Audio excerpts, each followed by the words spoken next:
chẳng sầm rạp bom ôn để trong ban view KK chẳng nè view TikTok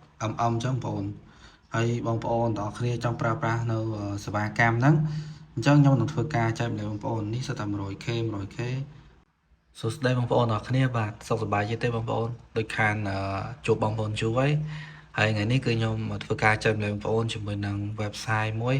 គឺ website khbooster.com បងប្អូនអាចធ្វើការរកលុយតាមរយៈ website ហ្នឹងក៏បានដែរឬក៏បងប្អូនអាចធ្វើការមានតម្រូវការជាមួយនឹងការតឡើងជាមួយនឹង TikTok view បាទ TikTok Live អីហ្នឹងគឺដំណើរការលឿនបងប្អូនគ្នានៅក្នុង service TikTok Live អីបងប្អូនចូលឡើង category នេះមកបាទនេះមាន TikTok view first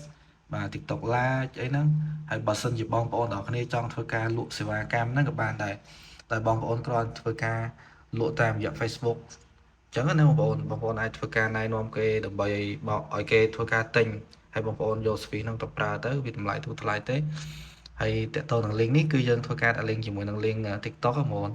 យើងយក link TikTok ខ្ញុំដាក់មកហើយបន្ទាប់មកទៀតគឺបងប្អូនទាំងគ្នាធ្វើការដាក់ quantity នេះបងប្អូនដាក់1000មក1000វាគិតតម្លៃឲ្យប៉ុន្មានអញ្ចឹង1000គិតតម្លៃតា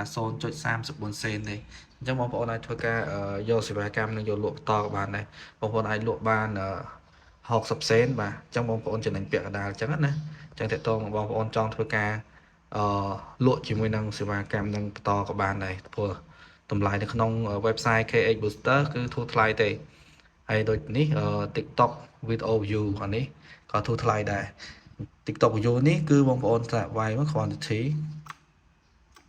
យើង select កន្លែងនេះមកបាទយើង select វាសិនមកហើយយើងធ្វើការដាក់ quantity អញ្ចឹង1លានview បងប្អូន1លាន view តែ$2ទេនេះតែ$2ទេអញ្ចឹងគឺបងប្អូនអាចធ្វើការយកសេវាកម្មទាំងអស់ហ្នឹងយកទៅប្រើប្រាស់បានគឺធូរថ្លៃមែនតើសម្រាប់សេវាកម្មជាមួយនឹង KH Booster ហើយបងប្អូនចង់ដាក់លុយគឺយើងចូលឡើងពាក្យថា deposit នេះបាទ deposit នេះមកបាទចុច deposit នេះមកអញ្ចឹងបងប្អូនធ្វើការចុចពាក្យថា add new deposit នេះគឺនេះនេះគឺខ្ញុំអត់ត update ខ្ញុំ update ខ្ញុំដាក់គេនេះហើយខ្ញុំធ្វើកន្លែង deposit ថ្មីឥឡូវយើងប្រើចាស់សិនបាទយើងចុច new deposit នេះមកហើយកន្លែងនេះយើងដាក់បាន$5ឡើងក៏បាន$1ក៏បានដែរចុច save មក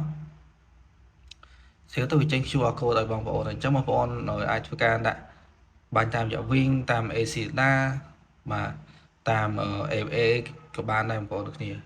អញ្ចឹងយើងអាចធ្វើការចុះឈ្មោះមកដែលខ្ញុំដាក់ link នៅខាងក្រោមវីដេអូហ្នឹងបាទ